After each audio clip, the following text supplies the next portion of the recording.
I'm not Tom Miller. I'm Thomas Dubois, and I'm back. The cop's flashlight cut through the morning fog like a blade, landing square on my face through the cracked windshield of my Ford pickup.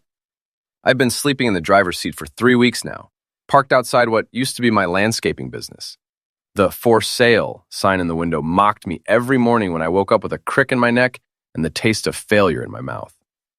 "Sir, you can't park here overnight," the officer said, tapping his knuckles against my window. His badge read Patterson, and he looked about as thrilled to be here as I was to be homeless at 47. I rolled down the window, which took some effort since the crank handle was bent from when my wife threw a ceramic vase at it during our last fight. "Morning, officer. Just admiring my former empire." Trolley Patterson squinted at the empty storefront. "Miller's Landscaping," he read from the faded sign. "That was yours?" "Was," being the operative phrase. I stretched every joint in the morning, toeing and crap. "Tom Miller, at your service," or former service, since I'm apparently not allowed to sleep in my truck on public property. "You got somewhere else to go?" I laughed, but it came out bitter. "Well, my wife's family made sure I lost the house along with the business. So, unless you know of any 5-star hotels that accept payment in crushed dreams and wounded pride, this truck is home sweet home." Restarted Patterson shifted uncomfortably. He was young, probably never had his whole life pulled out from under him by people who smiled while they destroyed everything he'd worked for. "Look, I'm sorry about your situation, but I need to run your license. Standard procedure." I handed over my wallet, watching him walk back to his patrol car. Through the rearview mirror, I could see him typing into his computer. This was just perfect. Getting arrested for vagrancy would be the cherry on top of the disaster sundae my life had become. The whole mess started 8 months ago when my wife Sarah decided I wasn't good enough for her anymore. Not that she'd ever thought I was good enough to begin with. Her father, Richard Blackwood, had made that crystal clear from day one. "You'll never be worthy of our daughter," he'd told me at our wedding reception, his words slurred with expensive whiskey and old money arrogance. But Sarah seems determined to slum it for a while. 22 years of marriage, and I'd spent every single one trying to prove that bastard wrong. Built my landscaping business from nothing, worked 16-hour days, missed family dinners and school plays and birthday parties, all to show the Blackwood family that Tom Miller was somebody worth respecting. Fat lot of good it did me. Sarah had been having an affair with her business partner, Derek Chen, some tech hotshot who talked about disrupting the traditional landscaping paradigm while wearing $1,000 suits to garden center meetings. When I found out about their little arrangement, I confronted her. Big mistake. Within a week, the Blackwoods had called in every favor, pulled every string, and leveraged every connection to destroy me. City contracts I'd held for years suddenly went to competitors. Suppliers stopped extending credit. The bank called in loans that had been current for a decade. My own employees started quitting, claiming they'd found better opportunities. The final insult came when Richard Blackwood himself showed up at my office with an eviction notice and a check for exactly $100. "Consider this severance pay," he'd said, his smile as cold as January frost. "You can keep the truck. Sarah always said you look more comfortable in it than in our home anyway." Patterson was taking longer than usual. I watched him talking into his radio, his expression growing more serious by the minute. Finally, he walked back to my truck, but this time he had backup. Another patrol car had pulled up behind him.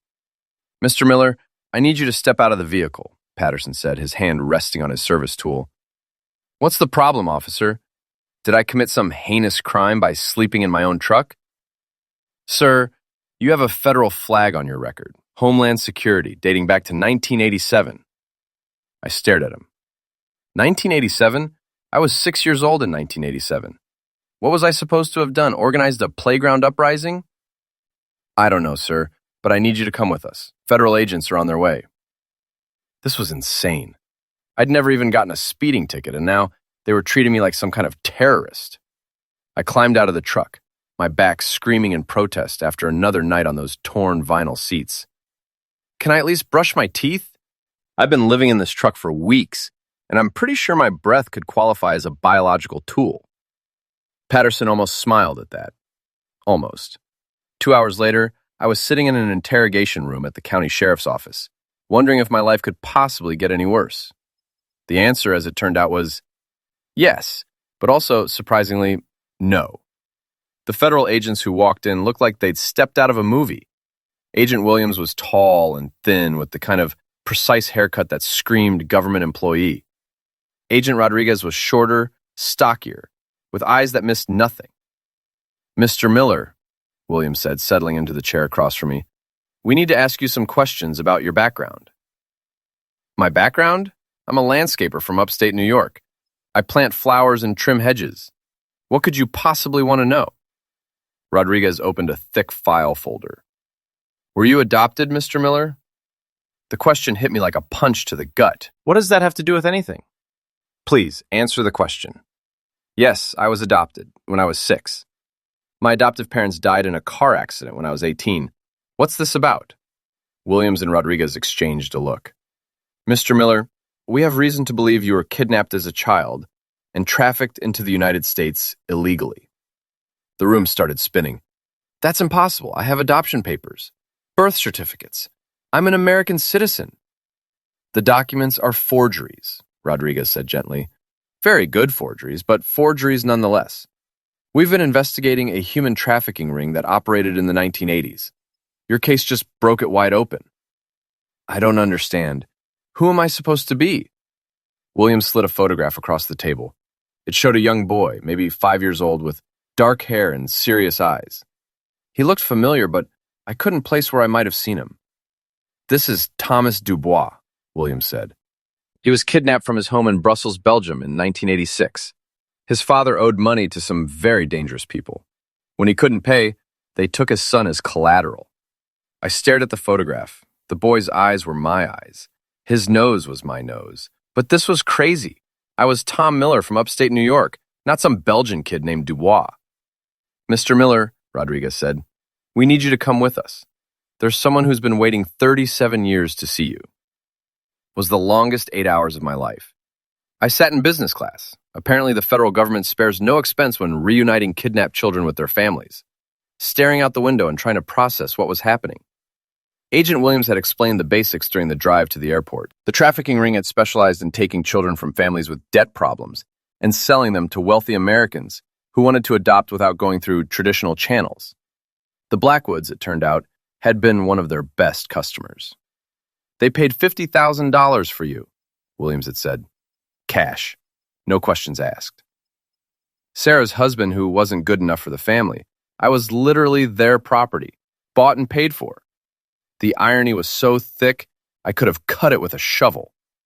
The woman waiting for me at Brussels airport was tiny, maybe 5 feet tall, with silver hair and the same dark eyes I saw in the mirror every morning. She stood behind a translator, her hands clutched together so tightly her knuckles were white. "Thomas?" she said, her voice breaking on the single word. I nodded, not trusting myself to speak. She stepped forward and touched my face with hands that shook like autumn leaves. Then she started crying, and suddenly I was crying too, and we were holding each other in the middle of the airport, while travelers walked around us like we were some kind of emotional obstacle course. The translator, a middle-aged man named Henri, explained that her name was Marie Dubois, and she was my mother, my real mother. She'd never stopped looking for me, never stopped hoping I'd come home. Through Henri, she told me about my father, who died of a heart attack 5 years after I was taken.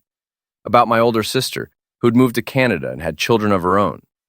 About the private investigators she'd hired, the dead ends she'd followed, the nights she'd spent staring at my childhood photographs and wondering if I was still alive. She says you have your father's stubborn chin, Henri translated, smiling, and his talent for getting into trouble.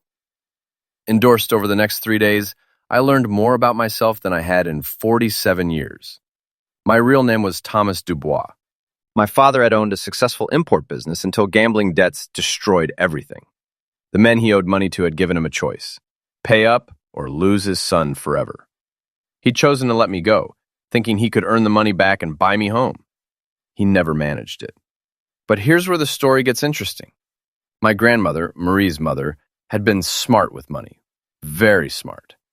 When she died 10 years ago, she'd left everything to Marie, who'd been saving it all for me, just in case.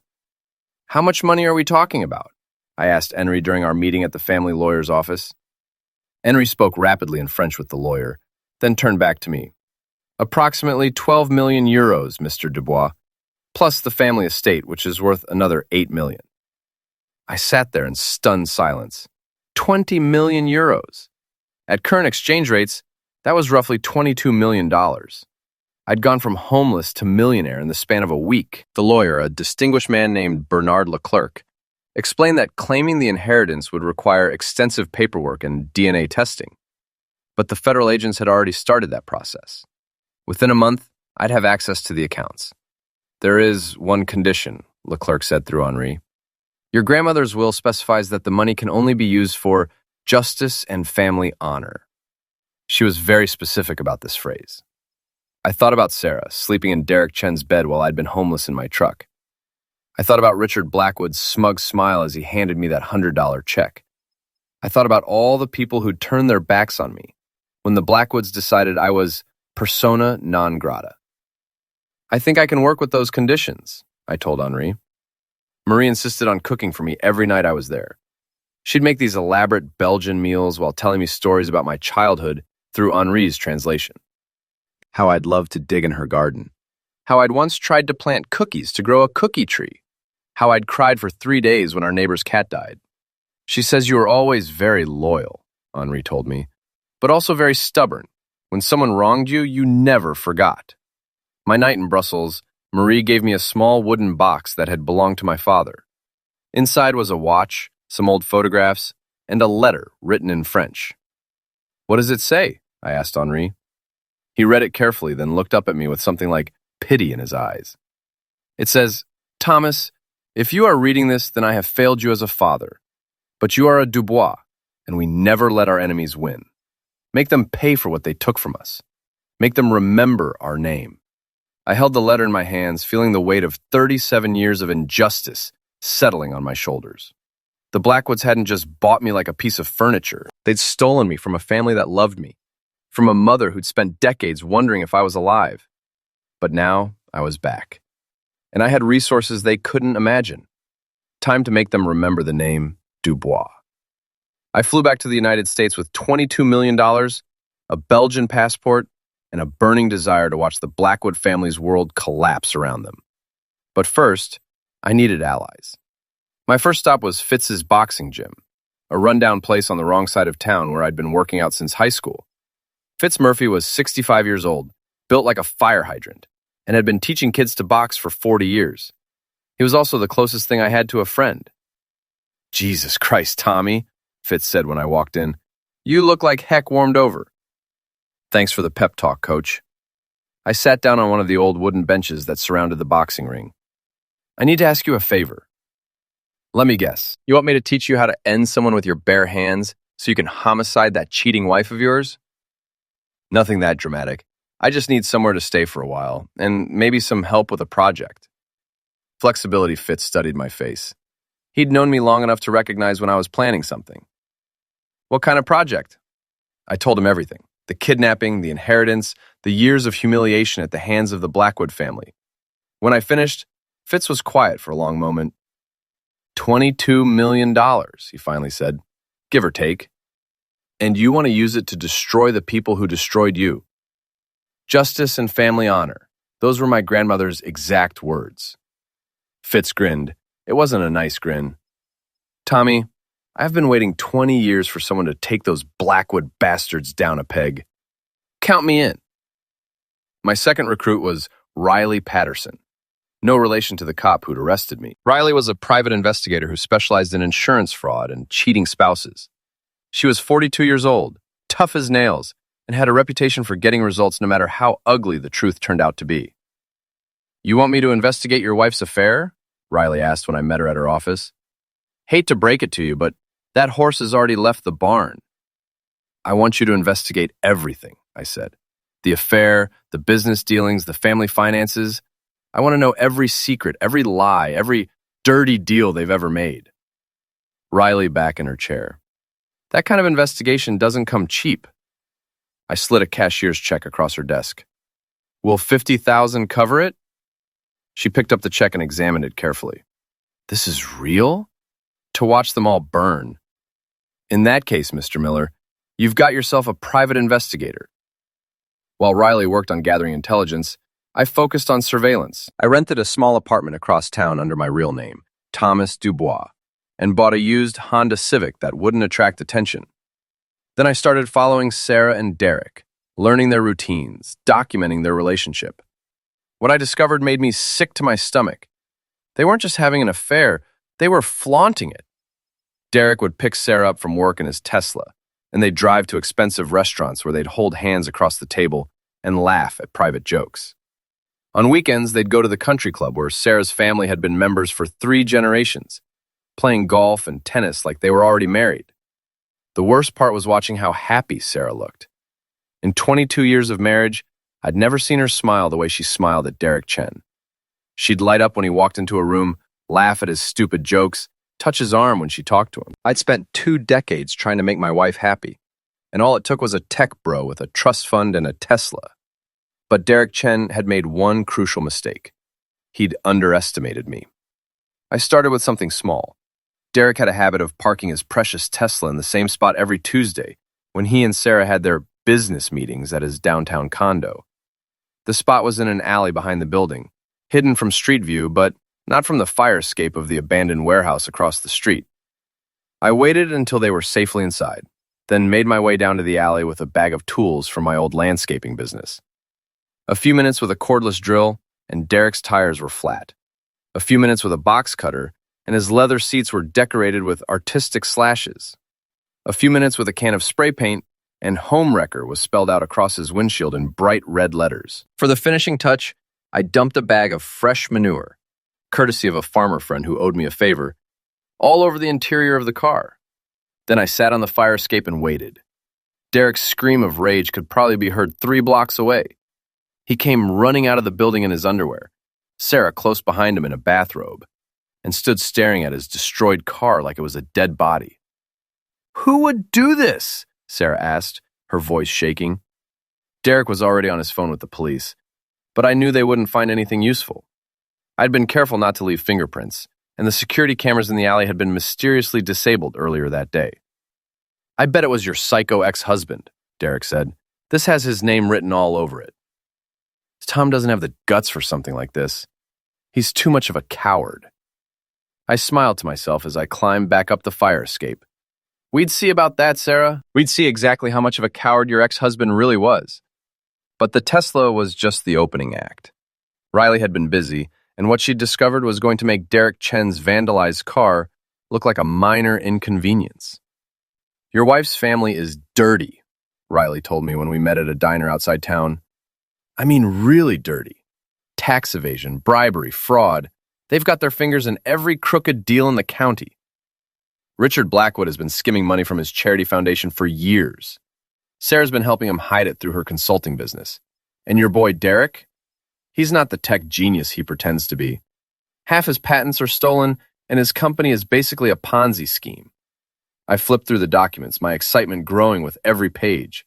Bank records, email exchanges, photographs of secret meetings. Riley had hit the mother lode. "How did you get all this?" Riley grinned. "Let's just say the Blackwood family needs to invest in better cybersecurity. And maybe they should stop having important conversations in restaurants where the waitress used to be married to a private investigator." "This is enough to destroy them."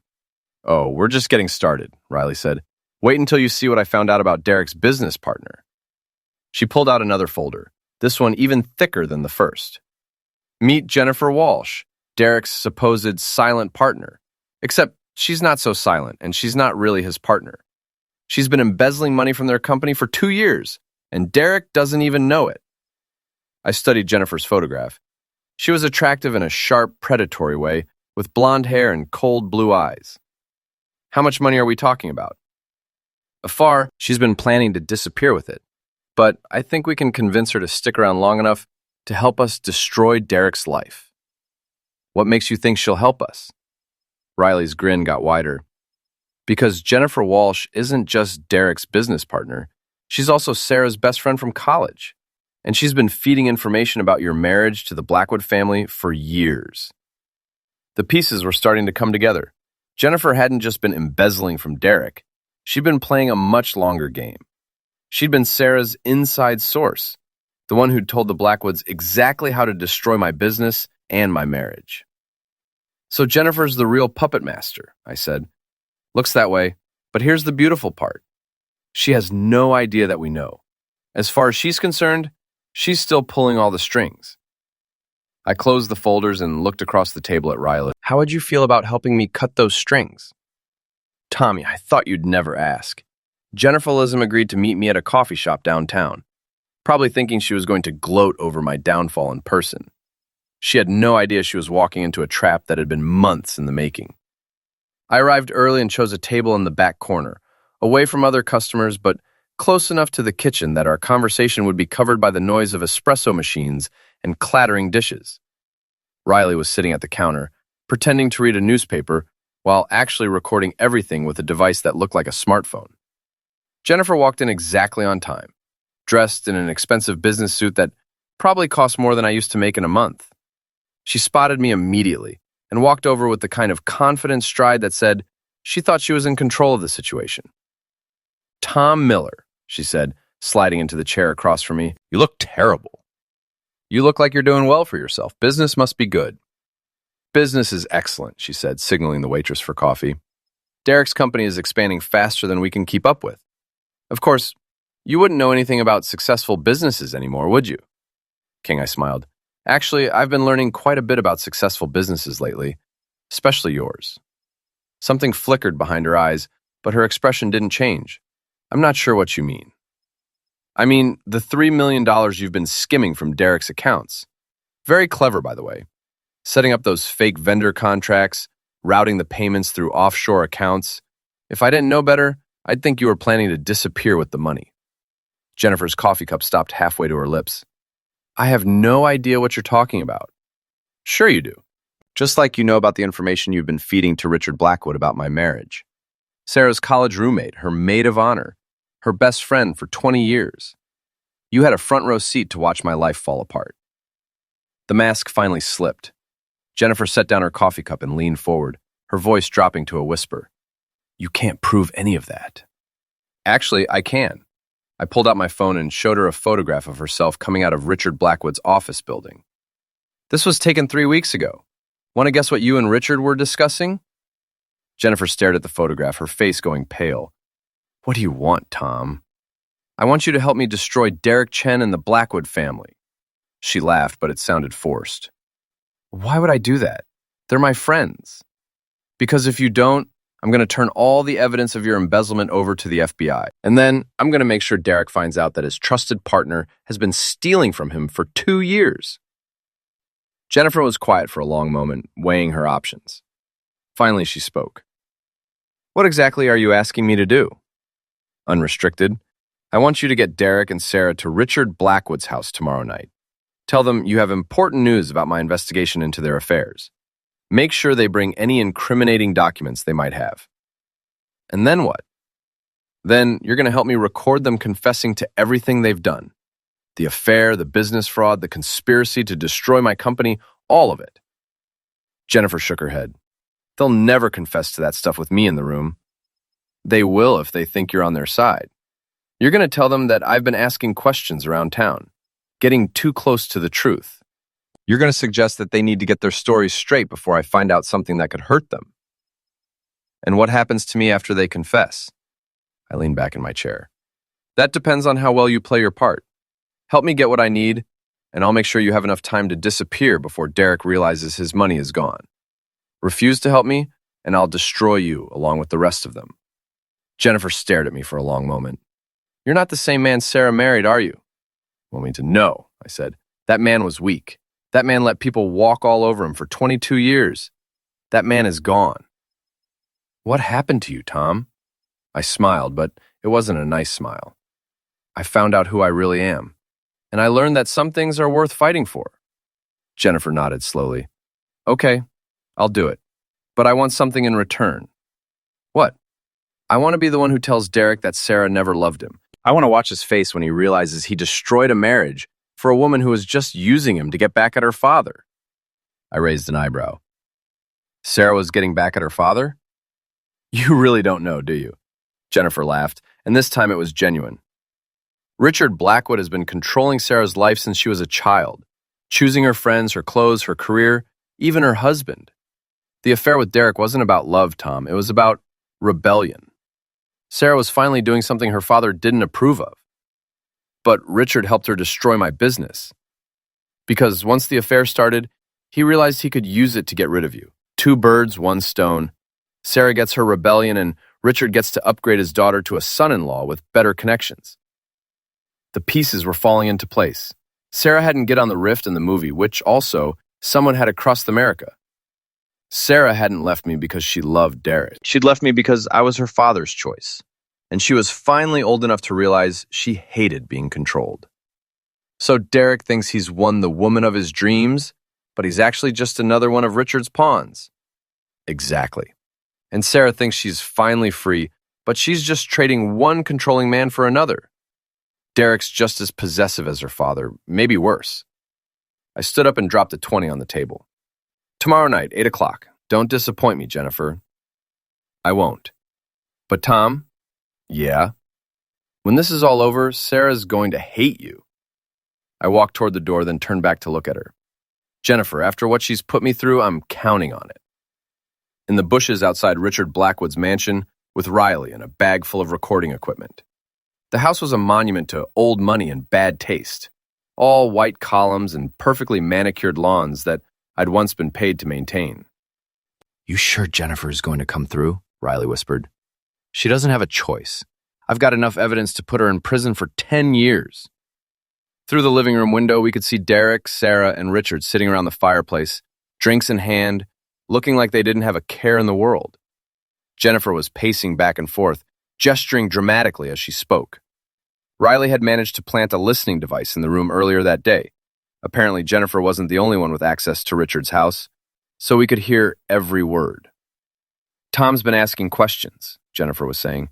He hired some private investigator to dig into Derek's business, and he's been talking to people at the bank about the foundation's finances. Richard's voice was calm, but I could hear the tension underneath. What kind of questions? The kind's the right answers. We need to make sure our stories match up before he gets too close to the truth. Derek sounded nervous. What truth? We haven't done anything wrong. Jennifer, Derek, you've been having an affair with a married woman for 8 months. You helped destroy her husband's business, and your company's books wouldn't survive a real audit. My company is perfectly legitimate, Derek protested. Is it? Jennifer pulled out a folder and dropped it on the coffee table. Because I've been looking at the numbers and they don't add up. Where did the money for the Patterson contract come from? Or the Morrison project? Because it wasn't in the company accounts. There was a long silence, then Richard spoke, his voice cold as winter. Jennifer, what are you suggesting? I'm suggesting that we all have secrets we'd rather keep buried. And if Tom Miller keeps digging, he's going to uncover all of them. Sarah spoke for the first time since we'd started listening. So what do you want us to do? I want us to be honest with each other. Right here, right now. No more lies, no more secrets. If we're going to protect ourselves, we need to know exactly what we're protecting. Riley and I exchanged glances. Get them to confess. Fine, Richard said. You want honesty? Here's honesty. I've been moving money from the foundation into personal accounts for 3 years. Sarah's been helping me hide it through her consulting business. And yes, we used our connections to destroy Tom's landscaping company. Because I was tired of having a gardener for a son-in-law. A moment, then. The Patterson and Morrison contracts were funded with money I borrowed from other clients. I was planning to pay it back when the projects were completed. That's called a Ponzi scheme, Derek, Jennifer said. It's called creative financing. Sarah's voice was barely a whisper. I never loved him. Tom, Daddy arranged our marriage when I was 25, and I was too scared to say no. The affair with Derek was the first thing I'd ever done for myself. And now, Jennifer pressed, now I want a divorce so I can marry Derek. But I want to make sure Tom doesn't get anything in the settlement. Riley was recording everything, but I barely heard the words. 22 years of marriage, and Sarah had never loved me. I'd been an arrangement, a business deal, a placeholder until something better came along. The rage that filled me was unlike anything I'd ever experienced. It was cold and pure and absolutely focused. These people had stolen my life, my identity, my future. They treated me like a piece of furniture to be rearranged when they got tired of the decor. But they'd made one crucial mistake. They'd assumed Tom Miller would just disappear quietly, the way he always had before. They were about to learn the difference between Tom Miller and Thomas Dubois. I waited until the next morning to make my first move. Sarah was at her office, Derek was at his company, and Richard was at the country club, probably celebrating their successful conspiracy. They had no idea that their entire conversation had been recorded, or that copies of the recording were already in the hands of the FBI, the IRS, and 3 different news outlets. But I wasn't going to let them find out from the authorities. I wanted to see their faces when their world collapsed. I started with Derek. His office was on the 15th floor of a glass tower downtown, all modern furniture and abstract art that probably cost more than most people's houses. His secretary tried to stop me, but I walked past her like she wasn't there.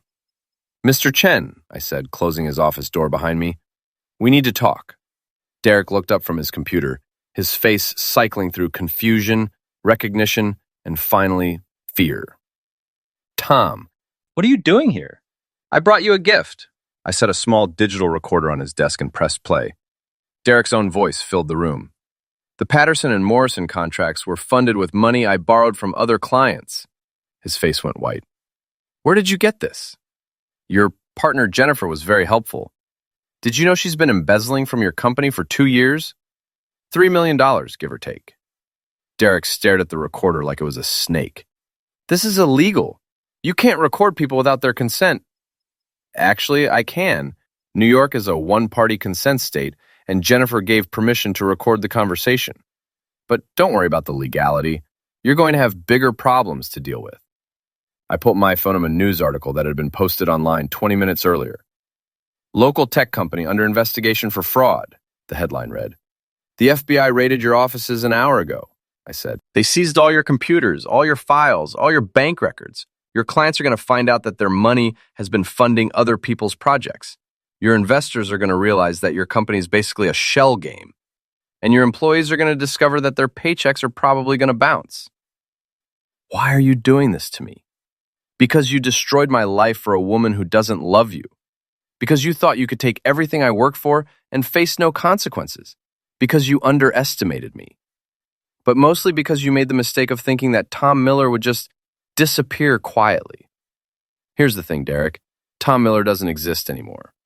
My real name is Thomas Dubois, and the Dubois family doesn't forgive, and we never forget."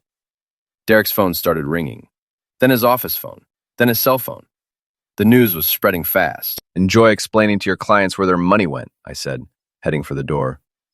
"I hear federal prison has excellent landscaping. Maybe I'll visit you there." My next stop was Richard Blackwood's office. The Blackwood Foundation occupied the top floor of the oldest building in town, all dark wood and oil paintings of dead rich people. Richard's secretary knew me. I'd been married to his daughter for 22 years, but she looked at me like I was something unpleasant she'd found on her shoe. "Mr. Blackwood is in a meeting," she said without looking up from her computer. "He'll want to see me," I said, walking past her toward his office. Richard was on the phone when I walked in, probably trying to do damage control after the morning's news broke. He looked up when I entered, his face hardening with contempt. "I'll call you back," he said into the phone, then hung up. "What do you want, Tom?" "I want to thank you," I said, settling into one of his expensive leather chairs. "For 22 years, you've been telling me I wasn't good enough for your family. Turns out you were right." "What's that supposed to mean?" "It means I was too good for you. All of you." I pulled out a folder and dropped it on his desk. "IRS investigation into the Blackwood Foundation. Seems someone's been skimming money from charity funds. Federal crime, Richard. 10 to 20 years if they can prove intent." Richard opened the folder, his hands shaking slightly as he read. "Where did you get this?" "Does it matter? The important thing is that it's all true. 3 years of tax evasion, charity fraud, money laundering through Sarah's business. You're going to lose everything. The foundation, the house, the country club membership, all of it." "You can't prove any of this guy. If you're literally running the Sons of Vain, you can't prove any of this." I pulled out the digital recorder and played the same section I'd played for Derek, but this time it was Richard's voice. "I've been moving money from the foundation into personal accounts for 3 years. Richard's face crumpled. For the first time since I'd known him, he looked old and fragile and scared. "What do you want?" he whispered. I want you to remember this moment, I said. I want you to remember that the man you spent 22 years calling worthless just destroyed your entire life in a single morning. I want you to think about that every day for the next 10 to 20 years while you're sitting in a federal prison cell. I stood up and walked toward the door, then turned back to look at him. Oh, and Richard, I'm buying your house at the bankruptcy auction. I think I'll turn it into a homeless shelter. Very fitting, don't you think? My final stop was Sarah's office. She was waiting for me when I arrived, sitting behind her desk with her hands folded, her face a mask of calm control. But I could see the fear in her eyes. Hello, Tom, she said. Hello, Sarah, or should I say goodbye? She gestured to the chair we need to talk. I don't think we do. I think we said everything we needed to say 22 years ago, when you promised to love, honor, and cherish me until death do us part. Funny how that worked out. Sarah's composure cracked slightly. You don't understand. I never had a choice. Daddy arranged our marriage, and I was too young to... To what? To tell the truth? To be honest? To treat me like a human being instead of a piece of furniture? I sat down and pulled out the recorder one last time. Sarah's voice filled the room. I never loved him. The affair with Derek was the first thing I'd ever done for myself. Sarah closed her eyes. Tom, I'm sorry. I know that doesn't fix anything, but I am sorry. Are you? Are you sorry for 22 years of lies? Are you sorry for letting your family destroy my business? Are you sorry for parading your affair around town while I was sleeping in my truck? Yes, she whispered. I'm sorry for all of it. Good, because sorry is all you're going to have left. I dropped a legal document on her desk. Divorce papers. I'm citing adultery, fraud, and conspiracy. You're not getting a penny, Sarah. Not from me, not from your father, not from Derek. Your consulting business is about to be shut down by the IRS, your lover is going to prison for fraud, and your father is going to lose everything he owns. Invoked. Sarah stared at the divorce papers, tears running down her cheeks. What happened to you, Tom? You used to be kind. You used to be gentle. That man died the day your father handed me a $100 check and told me I wasn't good enough for his daughter. What you're looking at now is what's left. I stood up and walked to the door, then paused. Oh, and Sarah? My real name is Thomas Dubois. I'm the heir to a $22 million fortune. Turns out your family bought me from human traffickers when I was 6 years old. So technically, you've been married to your father's property for 22 years. I thought you should know. Sarah's face went white. That's not possible. DNA tests don't lie. Neither do federal agents. Your family didn't just marry you off to someone beneath your station, Sarah. They married you off to someone they literally owned. I opened the door and looked back at her one last time. I hoped Derek was worth it. The next few weeks were a blur of legal proceedings, media coverage, and personal satisfaction. Derek's company collapsed within days of the FBI raid. His clients sued him for fraud, his investors demanded their money back, and his employees filed complaints with the Labor Department over unpaid wages. He was arrested on federal charges and denied bail after prosecutors argued he was a flight risk. Richard Blackwood's fall was even more spectacular. The IRS froze all of his accounts, the state attorney general launched an investigation into the foundation, and the country club revoked his membership. The mansion went up for auction, along with his cars, his art collection, and everything else he'd accumulated over a lifetime of thinking he was untouchable. Sarah's consulting business was shut down by court order, and she was named as a co-conspirator in her father's charity fraud scheme. She moved in with her sister in Albany, driving a 10-year-old Honda and working as a receptionist at a dental office. Jennifer Walsh disappeared 2 days after the FBI raids began. She'd emptied Derek's offshore accounts and vanished, probably to some country without extradition treaties. I never saw her again, but I heard she sent Derek a postcard from somewhere in South America. It just said, "Thanks for the retirement fund." As for me, I used my inheritance to buy Richard's mansion at the bankruptcy auction, just like I'd promised. But I didn't turn it into a homeless shelter. Instead, I turned it into something better. The Dubois Center for Missing Children opened 6 months later, funded by my grandmother's fortune and dedicated to reuniting kidnapped children with their families. We worked with federal agents, international law enforcement, and private investigators to track down trafficking rings and bring children home. Our first success was a 12-year-old girl who'd been taken from her family in Guatemala and sold to adoptive parents in Texas. Our second was a pair of brothers from Romania who'd been living with a family in California for 8 years. By the end of our first year, we'd reunited 43 children with their biological families. I kept one room in the mansion exactly as it had been when Richard lived there, his study, with all the oil paintings and leather furniture and symbols of his power and wealth. But I added one thing, a plaque on the wall that read, Thomas Dubois, founder, with a photograph of me as a 6-year-old boy taken just before I was kidnapped. Sometimes I'd sit in that room and think about the man who'd once told me I'd never be good enough for his family. Richard Blackwood was serving 12 years in federal prison for charity fraud and tax evasion. Derek Chen got 8 years for running a Ponzi scheme. Sarah was working 60 hours a week to pay her legal bills and living in a studio apartment that was smaller than Richard's old closet. They'd all learned the same lesson. Never underestimate someone just because you think you own them.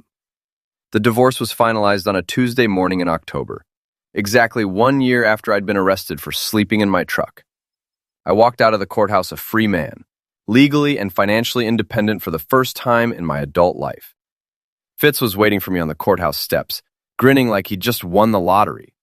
"So how does it feel to be officially single?" he asked. "Like I can finally breathe again," I said. "What's next for the infamous Thomas Dubois?" I looked back at the courthouse, then at the town where I'd spent 22 years being someone else's property. I think it's time to go home.